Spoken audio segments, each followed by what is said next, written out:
Assalamualaikum warahmatullahi wabarakatuh. Salam sejahtera untuk kita semua. Jumpa lagi dengan Pak Zul. Kali ini kita akan membahas sejarah peminatan materi respon internasional terhadap kemerdekaan Republik Indonesia. Nah, yang pertama kita akan membahas tentang pengakuan kemerdekaan Indonesia dari Mesir. Sebelumnya kita bahas dulu Indonesia sebagai negara yang baru merdeka di tahun 1945.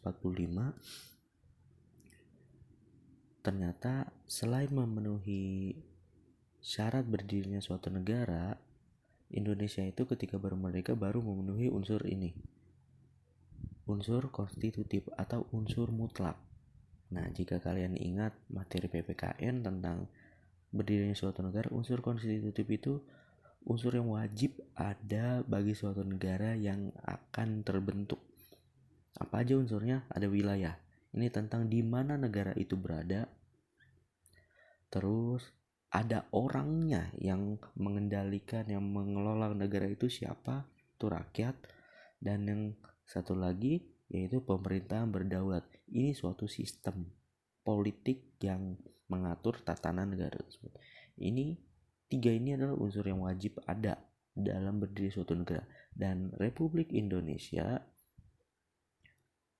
di tahun 45 sudah memenuhi unsur ini, unsur konstitutif. Namun ketika Indonesia mendapat unsur konstitutif, nggak langsung dapat unsur deklaratif. Nah, unsur deklaratif itu apa? Unsur yang berupa pengakuan dari negara lain. Pengakuan dari negara lain itu kita kenal ada dua. Ada de facto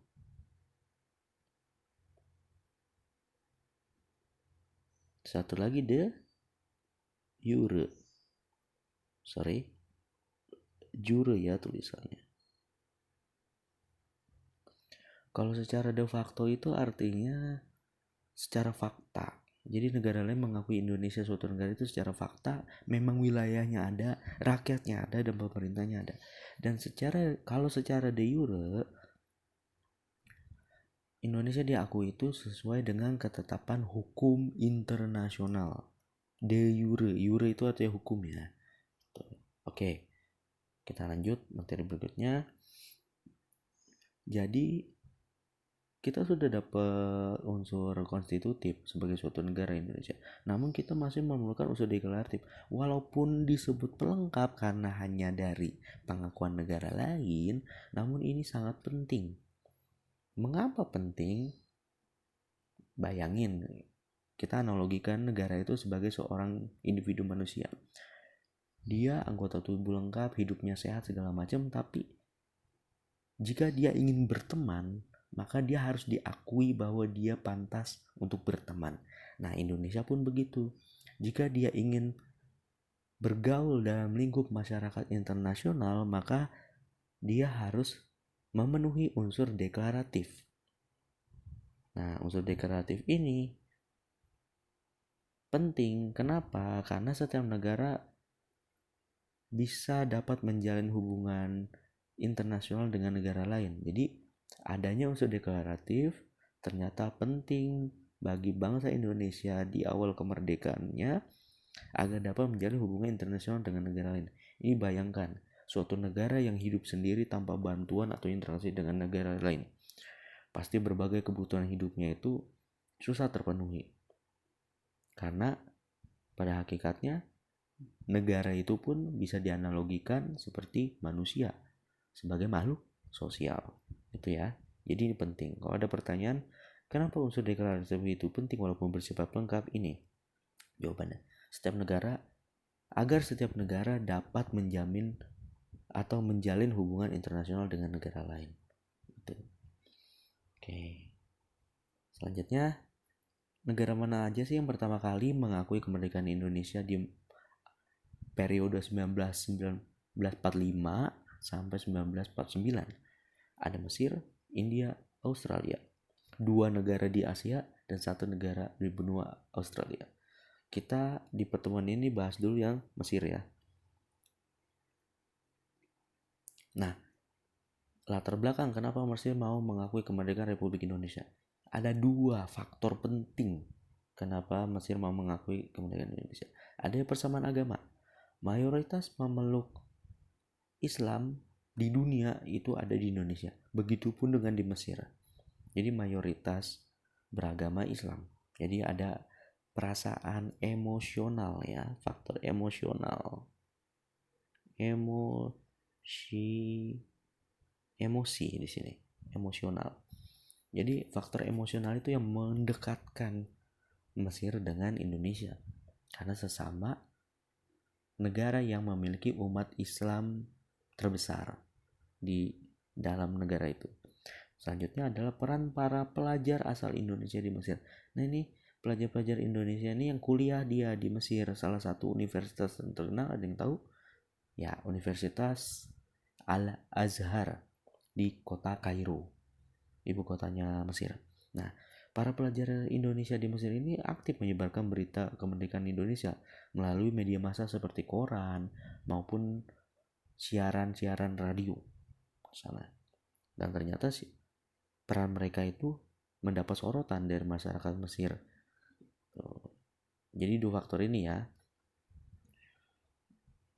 Nah, selanjutnya, apa aja sih aksi rakyat Mesir dalam mendukung kemerdekaan Republik Indonesia? Ada demo pemuda Mesir di depan kedubes Belanda bahwa Belanda itu harus menghentikan berbagai penjajahan dia dari tahun 46 sampai 49. Ada lagi boikot para buruh di pelabuhan Said atau Port Said dan terusan Suez terhadap kapal-kapal Belanda.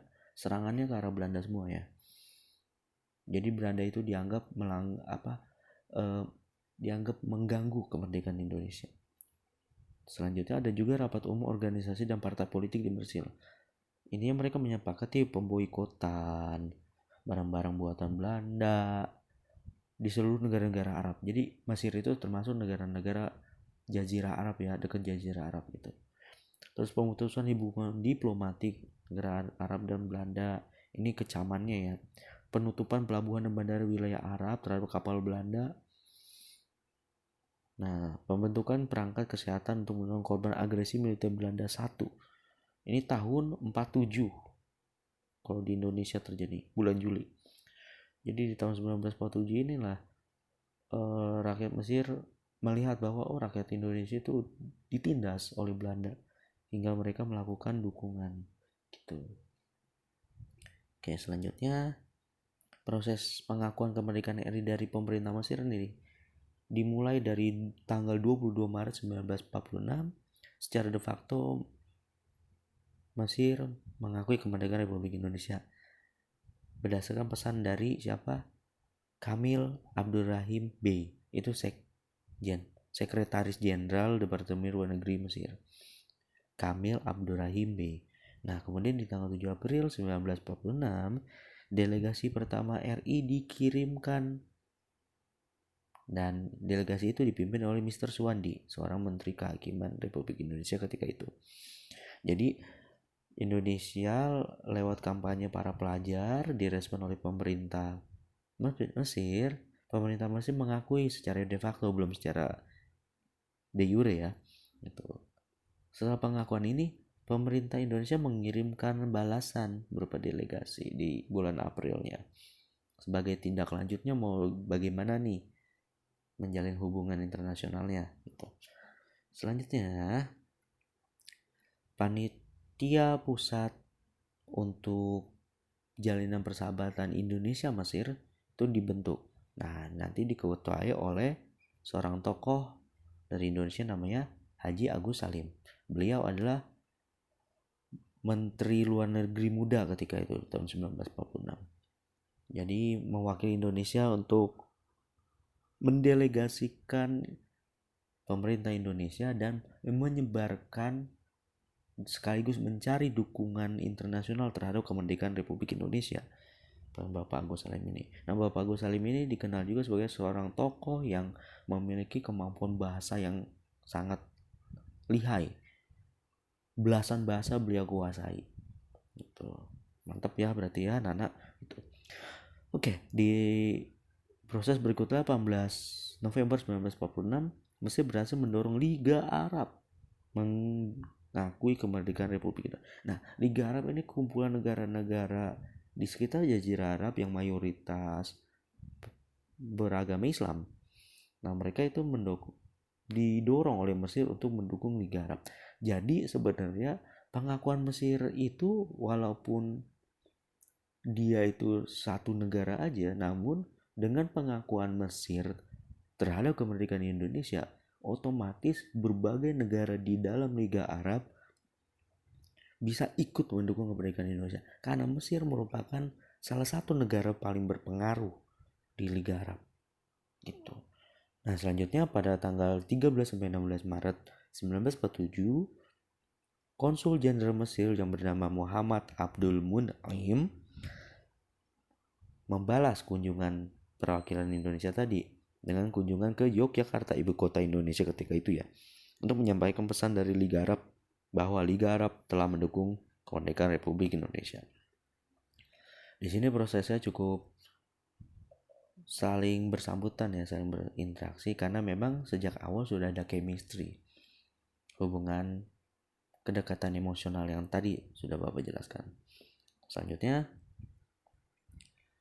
nah ketika berbagai proses tadi telah dilewati, pengiriman berbagai perwakilan delegasi, hingga pada akhirnya secara de jure pemerintah Republik Indonesia resmi menjalin perjanjian persahabatan pada tanggal 10 Juni 1947. Nah, perwakilan Indonesia itu diwakili salah satunya oleh Haji Agus Salim sebagai Menteri Luar Negeri Indonesia ketika itu, dan perwakilan dari Mesir ya, dari Mesir itu diwakili oleh Perdana Menterinya yaitu Mahmud Fahmi Nokrashi Pasha. Jadi persahabatan ini ditandatangannya di kota Kairo ya, di Mesir sana gitu. Jadi salah, Indonesia dan Mesir itu bersahabat dan Mesir menjadi negara pertama yang secara de jure mengakui kemerdekaan Republik Indonesia. Oke, selesai sampai di sini untuk pengakuan kemerdekaan Republik Indonesia terhadap dari Mesir ya. Nah, kalau kamu masih ada yang kurang jelas tentang materi ini, silakan sisipkan pertanyaan di kolom komentar di Classroom atau boleh di kolom komentar YouTube gitu ya. Oke, sekian, terima kasih, kurang lebihnya mohon maaf. Assalamualaikum warahmatullahi wabarakatuh, tetap semangat dan sampai jumpa di pertemuan berikutnya. Bye.